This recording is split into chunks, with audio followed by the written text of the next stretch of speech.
এই পৃথিবীর ইতিহাসে তিনজন উসমানের নাম পৃথিবীর ইতিহাসে সোনার অক্ষরে স্বর্ণের অক্ষরে লেখা হলো। এক, উসমান ইবনে আফফান, ইসলামের তৃতীয় খলিফা।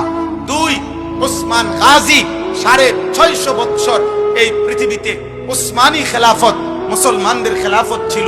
তুর্কি খেলাফত, অটোমান সাম্রাজ্য, সেই উসমানী খেলাফতের, মুসলিম খেলাফতের যিনি প্রতিষ্ঠাতা ছিলেন তার নাম ছিল উসমান। উসমান গাজী, তিনি দ্বিতীয় উসমান, পৃথিবীর ইতিহাসে যার সোনালী অক্ষরে যার নাম আছে। আর 3 নাম্বার শহীদ শরীফ উসমান হাদি রাহমাতুল্লাহ আলাই, আমার মাটির এই সন্তান, 2025-এর এই ইমানদার যুবক, পৃথিবীর ইতিহাসে সোনার অক্ষরে তার নাম লেখা হয়ে গেল।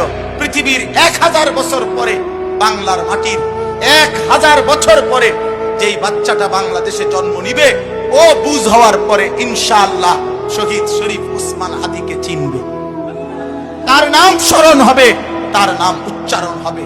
অতএব আমরা প্রত্যেকে ইনশাআল্লাহ দিল থেকে নিয়ত করি, আল্লাহ যেন আমার এই ভাইয়ের শাহাদাতের রক্ত কবুল করে নেয়।